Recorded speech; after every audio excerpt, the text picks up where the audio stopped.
Good morning, good afternoon, and good evening. Welcome to Cereals Canada's 2024 Canadian Wheat Crop Progress and Initial Harvest Assessment Update webinar. My name is Leif Carlson, Director of Market Intelligence and Trade Policy at Cereals Canada. Today, I'll be joined by experts from across the Canadian value chain to share an update about how the Canadian wheat crop has progressed, along with what we're hearing from our exporters on our harvest assessment samples. If you have any questions about the information presented in this webinar or about the services provided by Cereals Canada, please send them to info@cerealscanada.ca. Someone from our team will reply to you within 5 business days. If you're new to our organization, we are the National Not-for-Profit Industry Association representing the Canadian cereal grains value chain. We're dedicated to supporting the Canadian cereals value chain, including the farmers, exporters, developers, processors, and our customers around the world, with a focus on trade, science, and sustainability. We value relationships and work with customers, governments, and stakeholders to provide timely, expert, technical, and market information and deliver a best-in-class customer experience. After this short video about Cereals Canada, our first presenter is Mathilde van Achelen, Market and Trade Specialist at Cereals Canada. Mathilde will be providing an update on Canada's wheat growing season. We know Canadian cereals. Not those cereals, these cereals. The kind millions of people rely on for their business, for their livelihood, for every meal of the day. We're proud because Canadian farmers grow the highest quality wheat, barley, and oats in the world. And we're not just saying that. We have the data that proves it, because that's what the world needs. Information from experts who know precisely how to turn this into this, and this, and this. It's why we nurture relationships before the seed is even planted. Because when we succeed, Canadian farmers succeed. So do developers, processors, customers, and exporters in over 80 countries all over the globe. So let's keep growing. The best in the world is only getting better.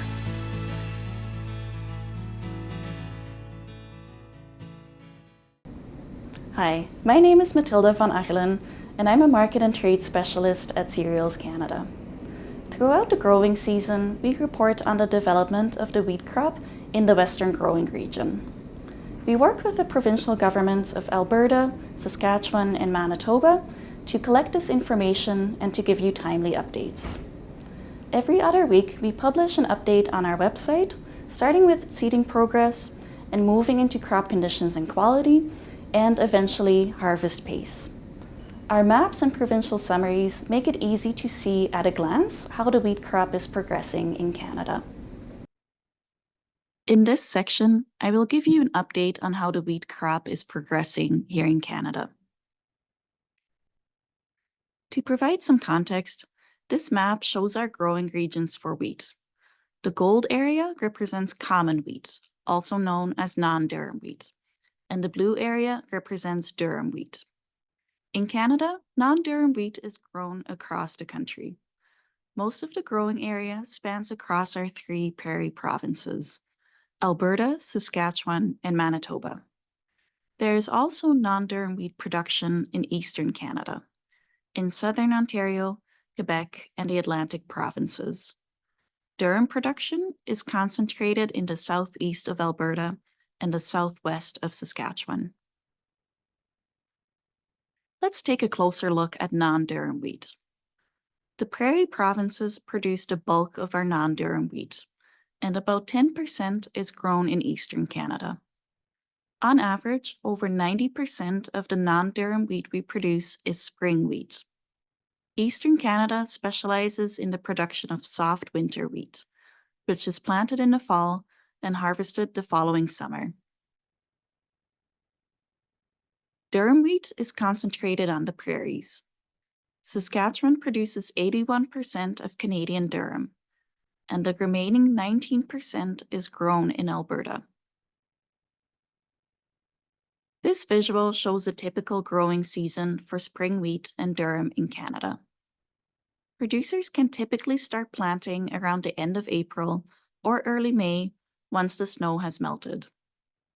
The crops grow throughout the summer months, and harvest can start as early as mid-August. At this point, the harvest of spring wheat and durum is advancing quickly in Western Canada. I will show you a map with the regional progress later in this presentation.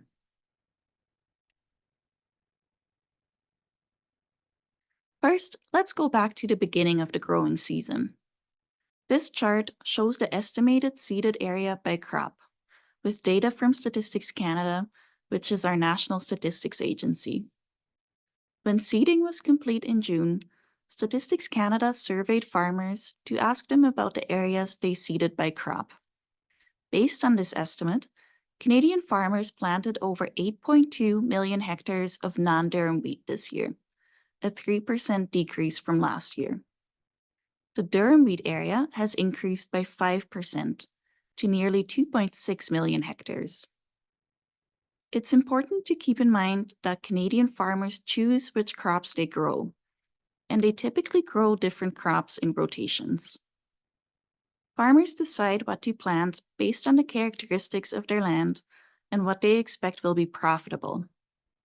Although there are small fluctuations in the area seeded to wheat year over year, wheat is consistently the largest field crop grown in Canada. This reflects a strong demand for Canadian wheat on the global market. During the seeding stage, during the month of May, rainfall was above average in most areas in Western Canada. Some regions even received more than twice the average amount of precipitation. Many farmers welcomed the rain because it led to an improvement in soil moisture levels, especially after a few dry years.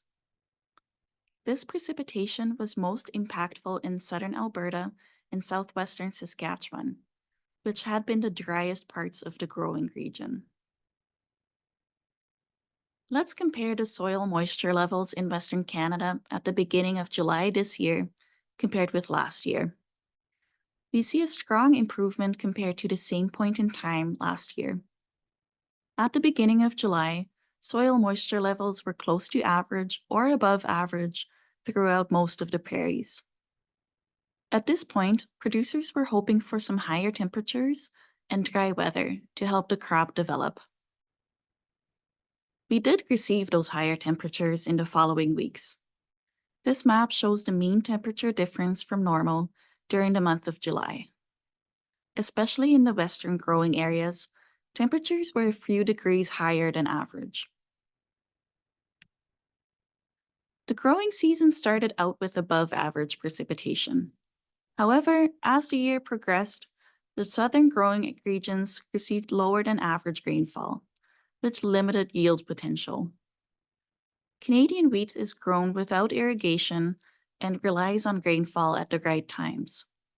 However, Canada has made great investments in crop genetics and sustainable farming practices. This means that even smaller amounts of rain received at the right times throughout the growing season can set the crop up for success. As harvest progresses and we receive more yield estimates, we will get a clearer picture of the impacts of the dry and warm weather. Throughout the growing season, we continue to track the condition of spring wheat, and we publish this information on our website. We get data on crop conditions from the provincial governments every other week leading up to the harvest stage. The last time all three prairie provinces reported on crop conditions was in early August. This map shows the percentages of spring wheat rated good to excellent for each growing region in the prairie provinces, as of August 12th. Good to excellent means that the crop is likely to achieve yields that are average or above average. As you can see, crop conditions were rated the lowest in central Alberta and southern Saskatchewan, the regions that experienced particularly dry conditions. While I am recording this presentation, we are nearing completion of spring wheat harvest across the prairies. This year, harvest has progressed ahead of last year's pace in Alberta and behind last year's pace in Saskatchewan and Manitoba. Recently, there have been minor delays due to rainfall in some regions, but producers are working hard to get the last of the crop into the bin.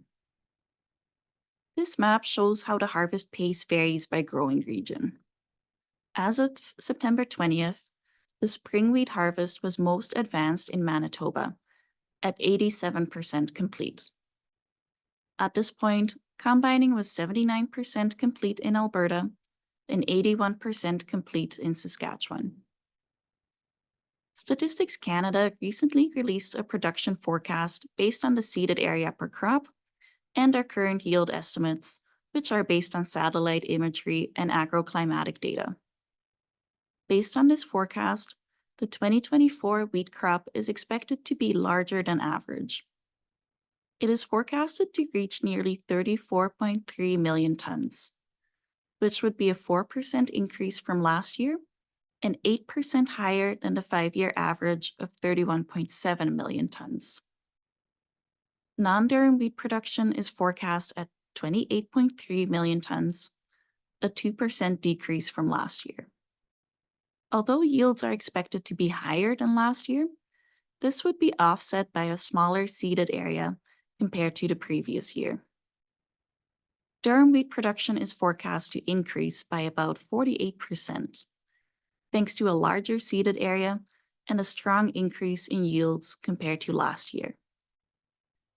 This is the most recent supply and disposition forecast by Agriculture and Agri-Food Canada. It shows the forecast for the 2024-25 crop year compared to the previous crop year, which ended on July 31st of this year. AAFC forecasts a slightly lower supply of non-durum wheat this crop year, due to lower carry-in stocks and the lower production we saw on the last slide. Domestic use and end stocks are forecast to remain largely stable. This means that the expected reduction in carry-in stocks and production would lead to a similar reduction in Canada's exportable supplies. This year's exports of non-durum wheat are forecast to reach 20.5 million tons.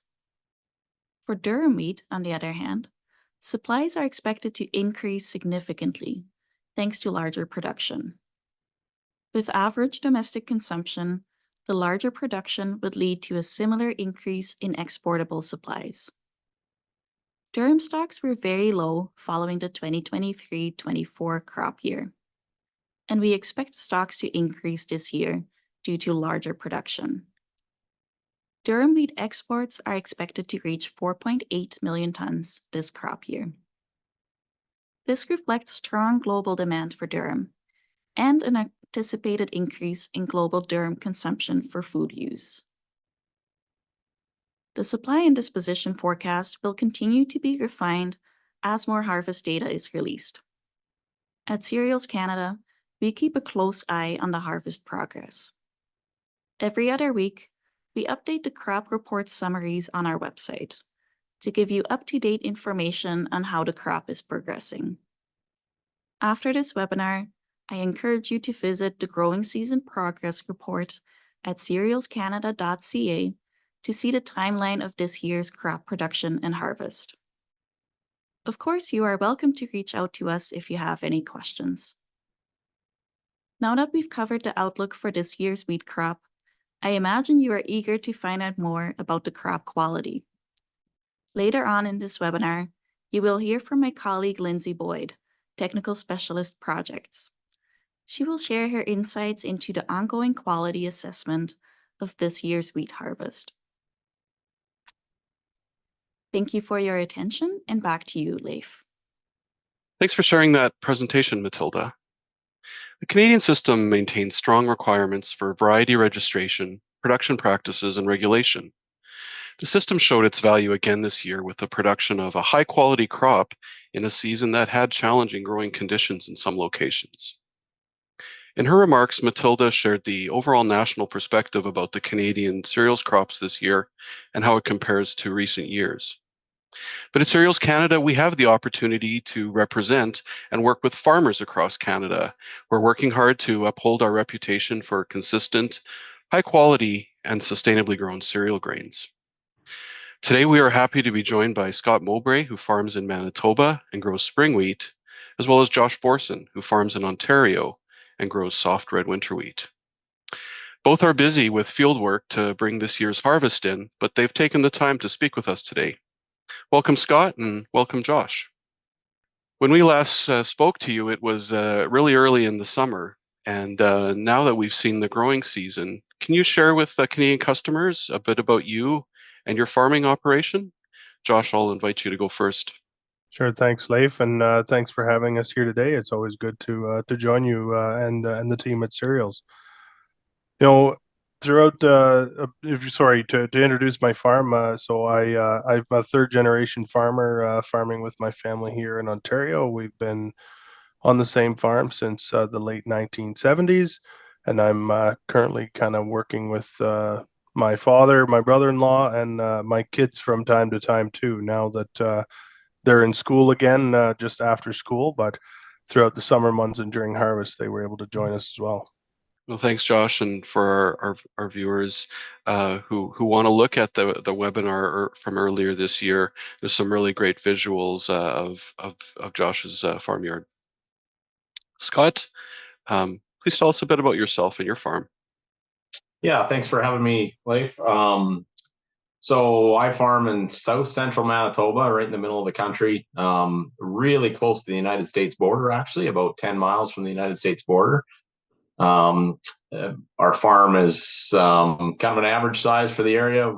It's been family owned for, I believe this is our 103rd year. Our family has put a crop in, so I'm now the fourth generation, and hopefully soon to be fifth generation joining along. The kids are a little young to help out on the farm yet, like Josh is, but they're interested in the tractor rides and whatnot, so they have some fun around the farm, anyways, even if they're not maybe helping with any of the physical work. But yeah, it's certainly been an interesting year around our farm, and we've kind of added a full-time employee who's a young man from down the road, and he's trying to get into his farming journey, kind of starting his journey. He's just got a little bit of land and trying to work up to where he can farm on his own. And so it's been fun kind of joining him in that journey. Well, thanks for that, and it's you can see it puts a smile on my face hearing about the next generation coming up, and growing up in a rural community myself, getting that ability to help out a younger person starting out is really important to keeping Canada's farming culture going. With what we've seen over the past 3 months since we've spoken, how would you describe how this year's growing condition finished up in Ontario, Josh?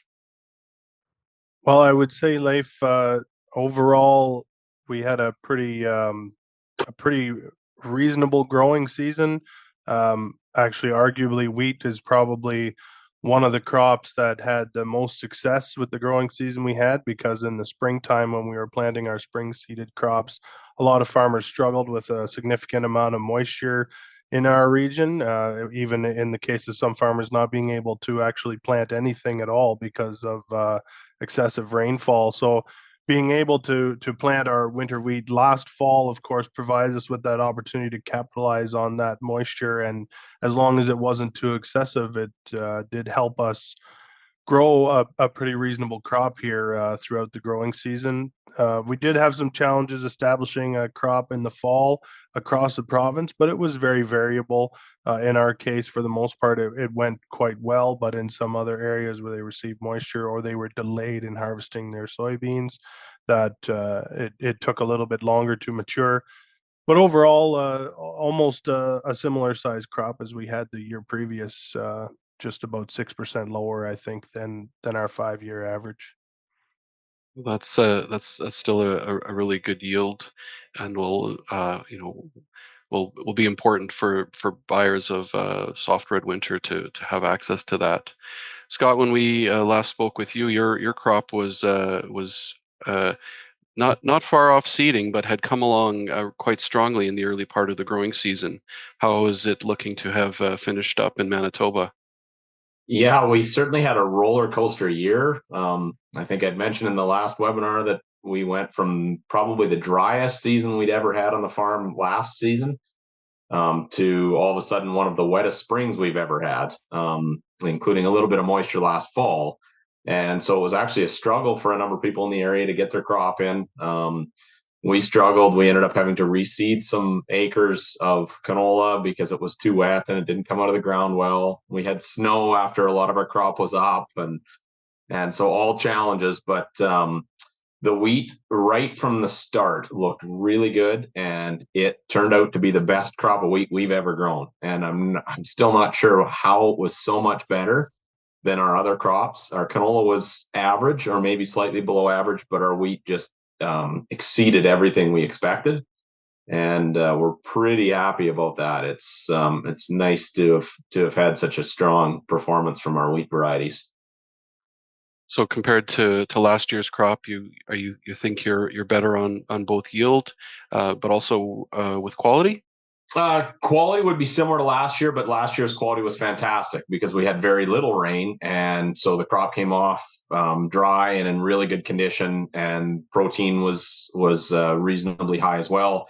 This year, we did have a lot more moisture, but the quality remained the same. We were able to get it all off, and most people were able to get their cereals off around our area in very good condition, and yet the yield is there, probably in the neighborhood of 30 to 40% higher than last year, I would think. Wow, that's congratulations. That's really good to hear. It's significant, yeah. Yeah, yeah. Josh, you talked about the situation in your growing region. How about for your farm? How did harvest go for you this year? We were a little concerned leading up to harvest, given the significant amount of rainfall we were receiving through the month of July, that harvest might be a challenge. Even just slightly prior to harvest, the remnants of some southern hurricanes had actually hit the region and dumped a significant amount of rainfall in our area.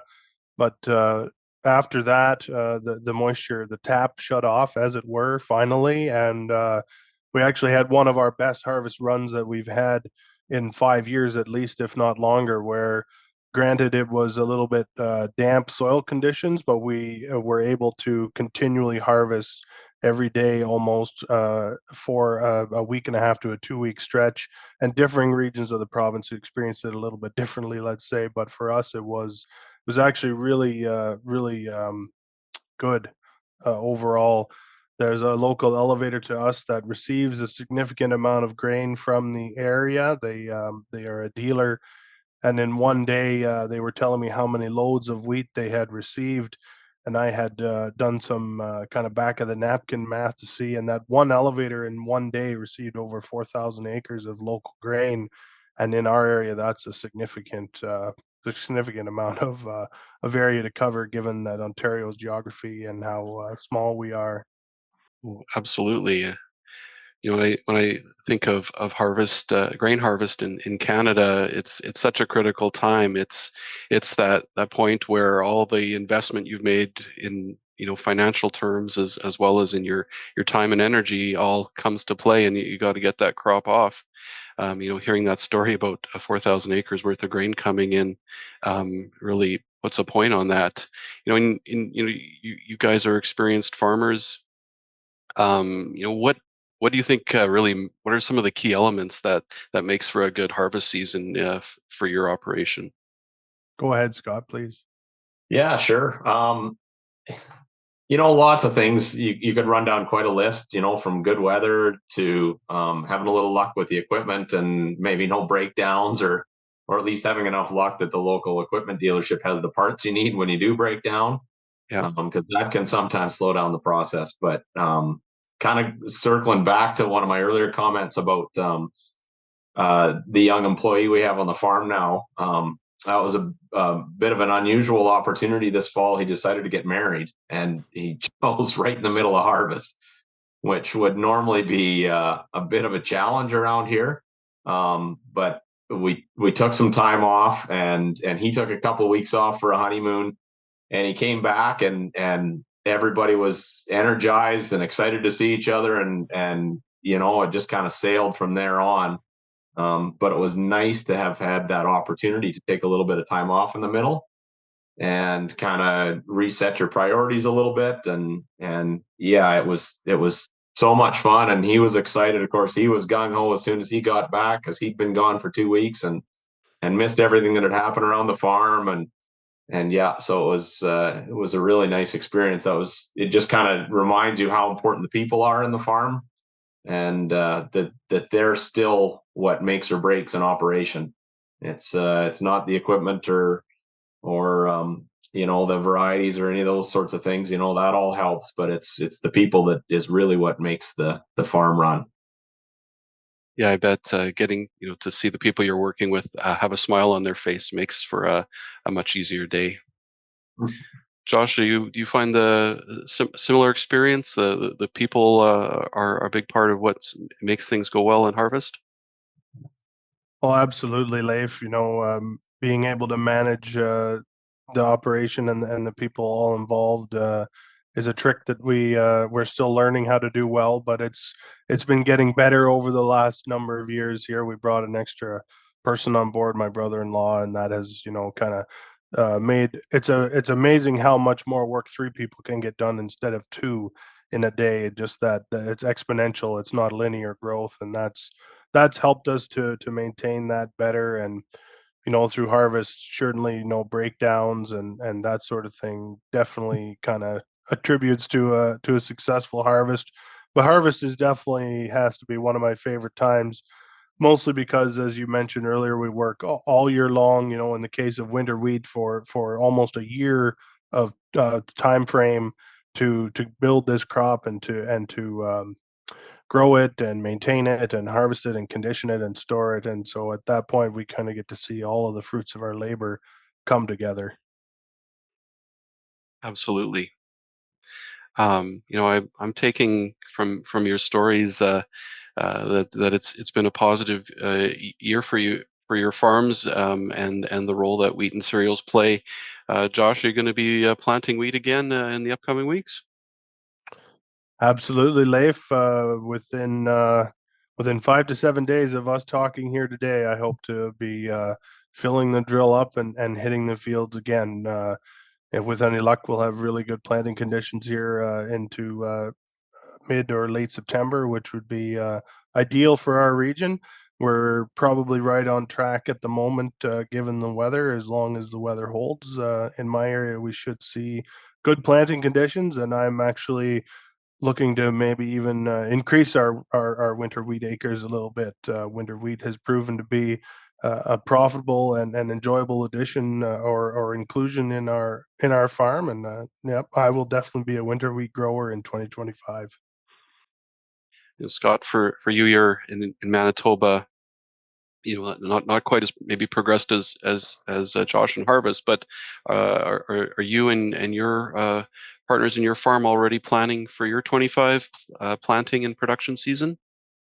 Yeah, we definitely have. We're starting to get, we've got a good chunk of the crop off already. I guess at this point, we're really just waiting on soybeans to mature, which is pretty early for us, actually. I guess you are in the same, maybe in the same boat as Yeah, Josh we this are year. actually quite a ways along. Yeah.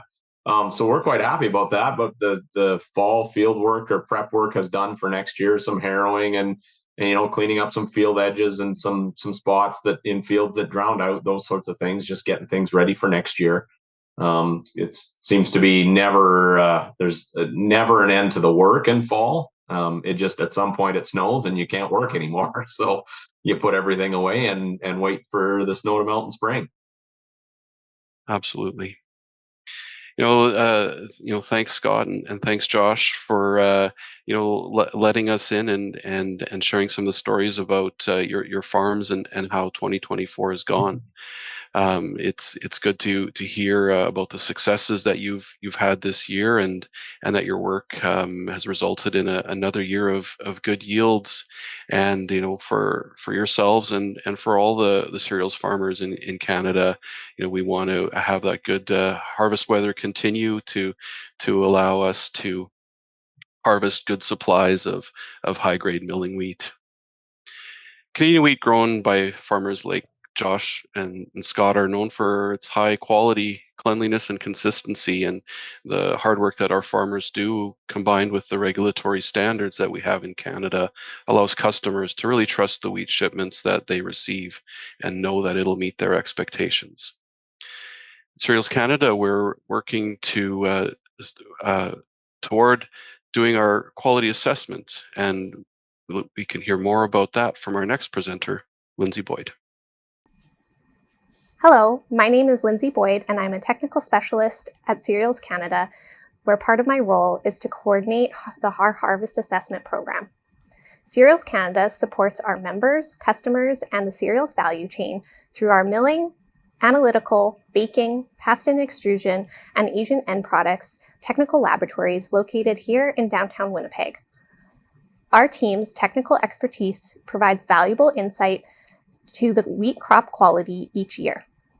As our team works to analyze the wheat from this year's harvest, it is my pleasure to share some early insights and observations on this year's wheat quality. Today, I will be discussing Cereals Canada's Harvest Assessment Program and providing a first look at the quality of this year's wheat crop.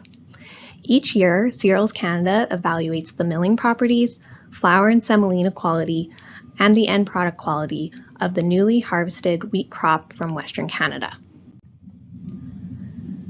To obtain representative samples of each wheat class, CWRS, Quad, and CPSR from across Western Canada, we partner with 8 exporters to create commercially relevant composite samples.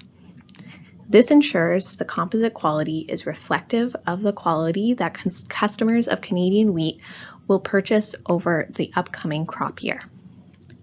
We have weekly update calls throughout harvest with individual exporters to hear up-to-date comments on harvest progress and crop quality.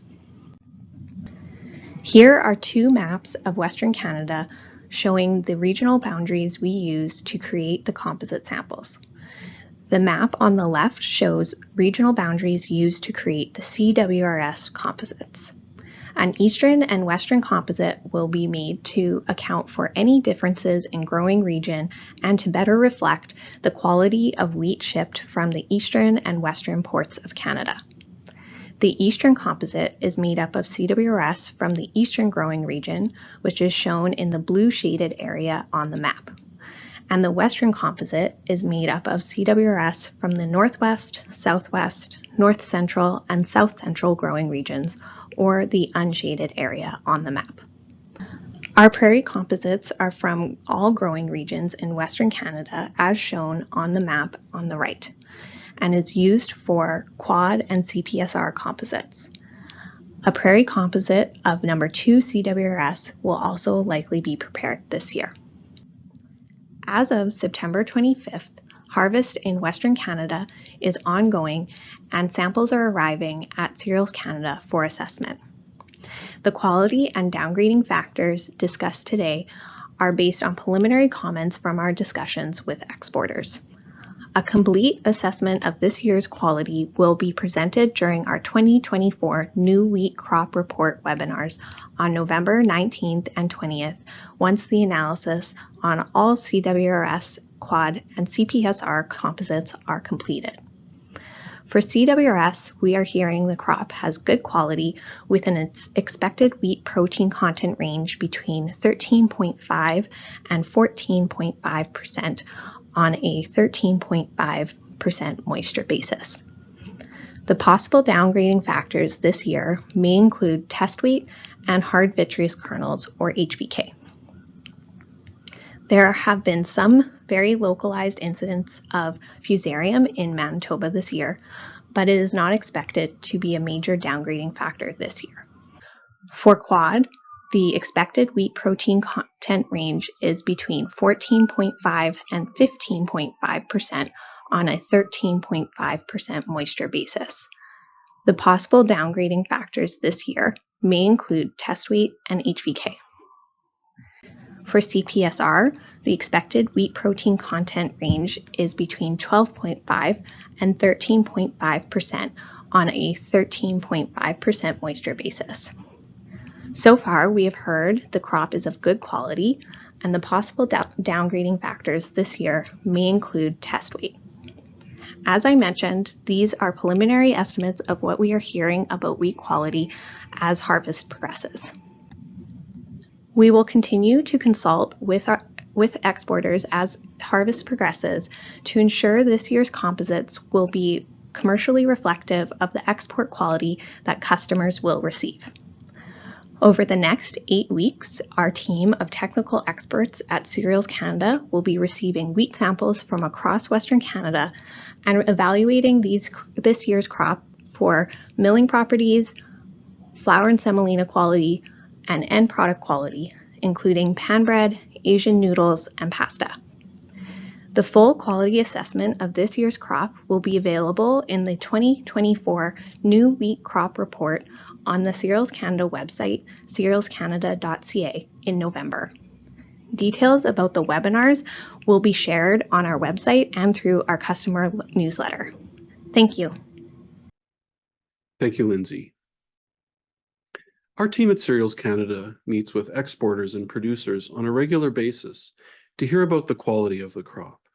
And right now, our technical team is milling this year's wheat, performing analytical tests and reviewing end product assessments. In her remarks, Lindsay discussed the preliminary quality outlook for this year and potential downgrading factors.